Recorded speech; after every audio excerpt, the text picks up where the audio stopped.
Gentleman yielding. With that, we now recognize the gentleman from Colorado. Thank you, Mr. Chairman, for holding this hearing. Thank you, Director Patel, for being here today. I have a couple of questions regarding a terrible shooting that occurred in Colorado, which is a state, as you may know, that I represent. You've testified previously about, I think, what you would describe as your efforts to provide more information regarding the investigation with respect to the horrific assassination of Mr. Kirk. And so, in that same vein, I'm hoping you can provide this committee and my constituents in Colorado with some clarity. Absolutely. I think, as my colleagues know, in Evergreen, Colorado, Jefferson County, a county that I proudly represent, at Evergreen High School, a shooter ultimately injured. 2 students were praying for their swift recovery. There's an article here from Colorado Public Radio. The title is, quote, FBI was already investigating an account that may have been linked to the Evergreen shooter. You're familiar with the circumstances generally, Director, regarding this terrible tragedy. Yes. So my understanding from the public reporting is that an organization reported to the FBI in July of this year regarding, just reading here from the article, that the FBI opened an assessment into a social media account user whose identity was unknown and who was discussing the planning of a mass shooting with threats nonspecific in nature. This is the FBI's statement to the press. And that the FBI continued to work this assessment investigation to identify the name and location of the user up until September 10th, 2025, which was the day of the tragedy. Can you provide us some clarity on what were the impediments to finding, the account user, and maybe describe in greater detail the FBI's work in that regard? Generally speaking, yes, because I know even though the shooter's deceased, the investigation we're not done. Sure. And so the impediments to finding these individuals, and you highlight a great point. We had 2 huge tragedies in the span of days in this country. The school shooting in Evergreen, Colorado being one of them. And proactively going out onto these social media platforms, which are so large, is our biggest impediment.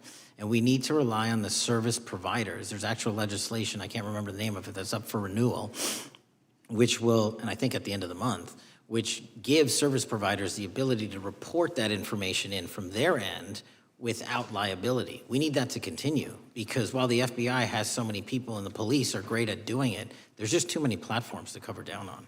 Well, I appreciate that, Director Patel, and I think we're certainly, I'm interested in continuing this conversation, because I think the reporting suggests that there's a pattern, and that ultimately, we want to make sure that law enforcement is able to prevent this kind of tragedy from happening in the future. I have a question. It's not meant as a gotcha question, so it just frame it there. But it is in regards to some reporting around a periodic transaction report that you had filed earlier, this year. So this is in July, pursuant to the ethical obligations as a senior executive official. You remember filing that in July? Yes. Yeah. So in that report, as best as I can surmise, you disclosed that you divested, $100,000 or more in a variety of different stocks, right, which I presume was pursuant to the ethics agreement that you negotiated with the Department of Justice. In that same report, there's a disclosure regarding purchases of 2 different transactions. So between $15,000 to $50,000 in a national coffee house chain, and between $50,000 to $100,000 in a semiconductor company on May 9th and May 12th.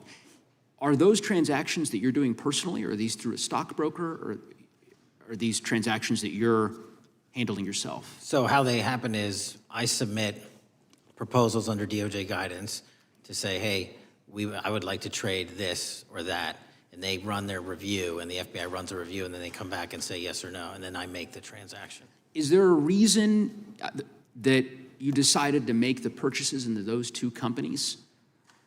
Generally speaking, before I got this job, I was, trading stocks, but not a lot, like most people, and I just follow certain industries, and I thought they would be a good investment.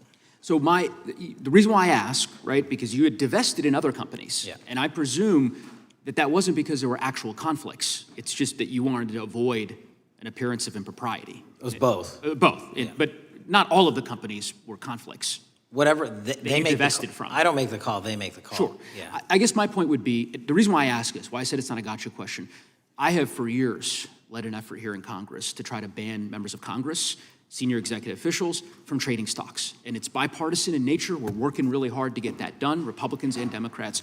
And you can understand, I think, given your role, given the nature of the position that you hold as the leader of the largest law enforcement agency in our country, that divesting entirely, not doing day trading now, I think would be something that would be in the interest of the American people. So I just would hope you would consider that, and that moving forward, that perhaps not purchasing stocks in individual companies, I would think would be something that would be worth pursuing. Gentleman's time is... I'm happy to give the witness an opportunity to... Thank you. I'll work with you on it. Gentleman from